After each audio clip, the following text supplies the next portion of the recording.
Police ಸಮವಸ್ತ್ರದಲ್ಲಿ ಮನೆಗೆ ನುಗ್ಗಿ ಸುಲಿಗೆ ಮಾಡಿದ್ದ 3 ಆರೋಪಿಗಳನ್ನು ಬಂಧಿಸುವಲ್ಲಿ ಬ್ಯಾಡರಹಳ್ಳಿ ಪೊಲೀಸ್ ಠಾಣೆಯ ಪೊಲೀಸರು ಯಶಸ್ವಿಯಾಗಿದ್ದಾರೆ.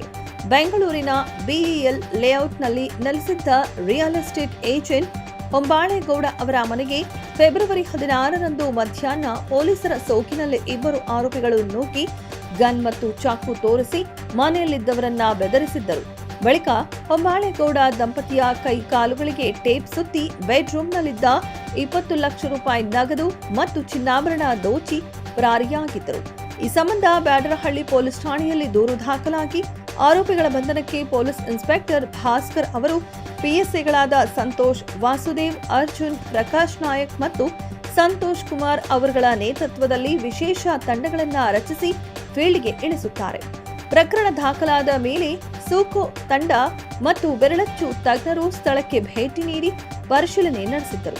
ಅಲ್ಲಿ ಪತ್ತೆಯಾದ ಬೆರಳಚ್ಚುಗಳನ್ನು ಪರೀಕ್ಷೆ ಮಾಡಿದಾಗ ಅದು ಈಗಾಗಲೇ ಜೈಲಿನಲ್ಲಿ ಇರುವ ನಾಗೇಂದ್ರ ಅಲಿಯಾಸ್ ನಾಗನ ಬೆರಳಚ್ಚಿಗೆ ಹೋಲಿಕೆಯಾಗ್ತಿತ್ತು. ನ್ಯಾಯಾಲಯದ ಅನುಮತಿ ಪಡೆದು ಬಾಡಿ ವಾರೆಂಟ್ ಮೇಲೆ ಆತನನ್ನ ವಶಕ್ಕೆ ಪಡೆದುಕೊಂಡು ವಿಚಾರಣೆಗೆ ಒಳಪಡಿಸಿದಾಗ ಬೆಟ್ಟೇಗೌಡ ಎಂಬ ಮತ್ತೋರ್ವ ಆರೋಪಿಯು ದರೋಡೆ ನಡೆಸಲು ಸೂಚಿಸಿದ್ದರು.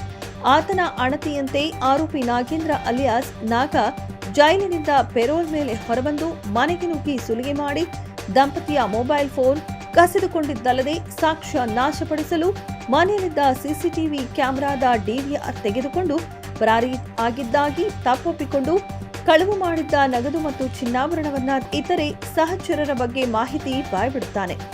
ಈಗಾಗಲೇ ಜೈಲಿನಲ್ಲಿ ಶಿಕ್ಷೆ ಅನುಭವಿಸುತ್ತಿರುವ ಶೇಖ್ ಅಹಮದ್ ಅಲಿಯಾಸ್ ಶಾರು ಜಮೀರ್ ಅಲಿಯಾಸ್ ಬಚ್ಚನ್ರನ್ನ ಪೊಲೀಸರು ವಶಕ್ಕೆ ಪಡೆದುಕೊಂಡು ವಿಚಾರಣೆಗೆ ಒಳಪಡಿಸಿದಾಗ ಕೃತ್ಯದ ಬಗ್ಗೆ ತಪ್ಪೊಪ್ಪಿಕೊಂಡಿದ್ದಾರೆ. 3 ಆರೋಪಿಗಳ ಬಂಧನದಿಂದ 52,90,000 ರೂಪಾಯಿ ಮೌಲ್ಯದ 429 ಗ್ರಾಂ ಚಿನ್ನಾಭರಣ ಮತ್ತು 10 ಲಕ್ಷ ರೂಪಾಯಿ ನಗದನ್ನ ಬ್ಯಾಡರಹಳ್ಳಿ ಪೊಲೀಸ್ ಠಾಣೆಯ ಪೊಲೀಸರು ವಶಕ್ಕೆ ಪಡೆದುಕೊಂಡಿದ್ದಾರೆ. ಬ್ಯಾಡರಹಳ್ಳಿ ಪೊಲೀಸ್ ಸ್ಟೇಷನ್ ವ್ಯಾಪ್ತಿಯಲ್ಲಿ ಕಳೆದ ಫೆಬ್ರವರಿ 16ನೇ ತಾರೀಕು ಒಂದು ಪ್ರಕರಣ ಆಗಿ ಅದರಲ್ಲಿ ಪೊಲೀಸ್ ಯೂನಿಫಾರ್ಮ್ ಹಾಕ್ಕೊಂಡು ರಾಬ್ರಿ ಮಾಡಿದರು. ಆ ಪರ್ಟಿಕ್ಯುಲರ್ ಕೇಸ್ ತುಂಬ ಒಂದು ಸೆನ್ಸೇಷನಲ್ ಕೇಸ್ ಇತ್ತು, ಜೊತೆಗೆ ಡಿಫಿಕಲ್ಟ್ ಕೇಸ್ ಆಗಿತ್ತು. ಈ ಕೇಸಲ್ಲಿ ನಮ್ಮ ವೆಸ್ಟ್ ಝೋನ್ ಜಾಯಿಂಟ್ ಕಮಿಷನರ್ ಮತ್ತು DCP ನಾರ್ತ್ ವೆಸ್ಟ್ ಮತ್ತು ಬ್ಯಾಡರಹಳ್ಳಿ ಎಲ್ಲ ಪೊಲೀಸ್ ACPs ಇನ್ಸ್ಪೆಕ್ಟರ್ಸ್ ಎಲ್ಲ ಸೇರಿ ಭಾಳ ಒಳ್ಳೆ ಕೆಲಸ ಮಾಡಿ 429 ಗ್ರಾಮ್ಸ್ ಗೋಲ್ಡ್ ಜ್ಯುವೆಲ್ರಿ ಮತ್ತು 10 lakh cash, total 52 lakhs recovery ಕೂಡ ಮಾಡಿದ್ದಾರೆ. ಮತ್ತು ಆ ಗ್ಯಾಂಗ್ಗೆ ಕೂಡ ಅವ್ರು ಹಿಡಿದಿದ್ದಾರೆ. ಇದರಲ್ಲಿ ಒಟ್ಟಾಗಿ 4 ಜನ ಆರೋಪಿ ಅವರು ಸದ್ಯಕ್ಕೆ ಇದ್ದಾರೆ. ಮೇನ್ ಆರೋಪಿ ಅವನು ಹಿಂಡಲ್ಗಾ ಜೈಲ್ ಬೆಳಗಾವಿಯಲ್ಲಿ ಇದ್ದರು. ಪರೋಲಲ್ಲಿ ಅವರು ಬಂದಿದ್ದರು. ಅವ್ರಿಗೆ ಬೇರೆ ಮಾಹಿತಿ ನಮ್ಮ ಪೊಲೀಸ್ ಇನ್ವೆಸ್ಟಿಗೇಷನಲ್ಲಿ ಬೇರೆ ಅವ್ರ ಕಡೆಯಿಂದ ಮಾಹಿತಿ ಸಿಕ್ತು.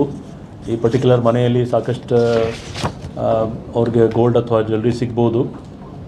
ಇದರಲ್ಲಿ ಅವರು ಈ ಎಲ್ಲ ಪ್ಲ್ಯಾನ್ ಮಾಡಿದ್ದಾರೆ. ಇನ್ನೊಬ್ಬ ಆರೋಪಿ ಬೆಳಗಾವಿ ಜೈಲಲ್ಲಿ ಅಲ್ಲಿಂದನೇ ಆಪ್ರೇಟ್ ಮಾಡಿದ್ದಾರೆ. ಅವ್ರಿಗೆಲ್ಲ ಐಡಿಯಾ ಕೊಟ್ಟು. ಸೊ ಟೋಟಲ್ 4 ಜನ ಆರೋಪಿ ಎಲ್ಲರಿಗೆ ಅವರು ಅರೆಸ್ಟ್ ಮಾಡಿದ್ದಾರೆ. ಇನ್ನೂ ಕೆಲವು ಆರೋಪಿ ಸಿಗಬೇಕು ಮತ್ತು ಕೆಲವು ಗೋಲ್ಡ್ ಮತ್ತು ಕ್ಯಾಶ್ ರಿಕವರಿ ಆಗಬೇಕು. ಇದರಲ್ಲಿ ಪೊಲೀಸ್ ಯೂನಿಫಾರ್ಮ್ ಯೂಸ್ ಮಾಡಿ ಪೊಲೀಸ್ ಯೂನಿಫಾರ್ಮ್ ಕೂಡ ಅವರು ಬೇರೆ ಕಡೆಯಿಂದ ಪರ್ಚೇಸ್ ಮಾಡಿದ್ದಾರೆ. ಅದೂ ನಮ್ಮ ಇನ್ವೆಸ್ಟಿಗೇಷನ್ ಟೀಮ್ ಅವರು ಕಂಡು ಹಿಡಿದಿದ್ದಾರೆ. ಸೊ ಇದು ಭಾಳ ಒಂಥರ ಪ್ರಕರಣದ ಬಗ್ಗೆ ನಮಗೆ ಯಾವುದೂ ಕ್ಲೂ ಇರಲಿಲ್ಲ. ಬಟ್ ಟೆಕ್ನಿಕಲ್ ಆಧಾರದ ಮೇಲೆ ನಮ್ಮ police entire team they have done N excellent work. And ಜನಕ್ಕೆ ಒಂದು ಕಾನ್ಫಿಡೆನ್ಸ್, ಯಾಕೆಂದರೆ ಪೊಲೀಸ್ ಯೂನಿಫಾರ್ಮ್ ಹಾಕ್ಕೊಂಡು ಈ ಥರ ಮಾಡಿದ್ದು ಅದು ಭಾಳ ಒಂದು ಸೀರಿಯಸ್ ಅಫೆನ್ಸ್. ನಮಗೆ ಡೇ 1ಇಂದ ಗೊತ್ತಿದ್ದು ಇದು ಯಾರೋ ಈ ಥರ ಮಿಸ್ಚೀಫ್ ಮಾಡಿದ್ದಾರೆ. ಆದರೆ ಯಾರು ಮಾಡಿದರು, ಎಲ್ಲಿ ಮಾಡಿದರು ಅದು ಗೊತ್ತಾಗ್ತಿಲ್ಲ. ಇದು ಜೈಲಿಂದ ಆಪ್ರೇಟ್ ಆಗಿ ಈ ಥರ ಆಗಿದೆ. ಸೊ ಇದು ಭಾಳ ಸೀರಿಯಸ್ ಅಫೆನ್ಸ್ ಇದೆ. ಇದರಲ್ಲಿ ಇನ್ನೂ ಕೆಲವರು ಆರೋಪಿಯವರು ಸಿಗಬೇಕು ಮತ್ತು ಐಟಮ್ಸ್ ರಿಕವರಿ ಆಗಬೇಕು. ಈ ಕಾರ್ಯಾಚರಣೆಯನ್ನ ಬೆಂಗಳೂರು ನಗರದ ವಾಯುವ್ಯ ವಿಭಾಗದ DCP ನಾಗೇಶ್ DL ಅವರ ನಿರ್ದೇಶನದಂತೆ ಪೀಣ್ಯ ಉಪವಿಭಾಗ ACP ಅಶೋಕ್ MS ಅವರ ಮಾರ್ಗದರ್ಶನದಲ್ಲಿ ಬ್ಯಾಡರಹಳ್ಳಿ ಪೊಲೀಸ್ ಠಾಣೆಯ ಪೊಲೀಸ್ ಇನ್ಸ್ಪೆಕ್ಟರ್ ಭಾಸ್ಕರ್ ಅವರ ನೇತೃತ್ವದಲ್ಲಿ PSIಗಳಾದ ಸಂತೋಷ್, ವಾಸುದೇವ್, ಅರ್ಜುನ್, ಪ್ರಕಾಶ್ ನಾಯಕ್, ಸಂತೋಷ್ ಕುಮಾರ್, ASI ಆನಂದ್, ಸಿಬ್ಬಂದಿಗಳಾದ ಪರಮೇಶ್, ಜೈಶಂಕರ್, ವಿಷ್ಣು, ಶಿವಸ್ವಾಮಿ, ಚೈತನ್ಯ, ಅಶ್ವಥ್, ಪಾಟೀಲ್ ಅವರುಗಳ ತಂಡ ಆರೋಪಿಗಳನ್ನ ಬಂಧಿಸುವಲ್ಲಿ ಯಶಸ್ವಿಯಾಗಿದ್ದಾರೆ.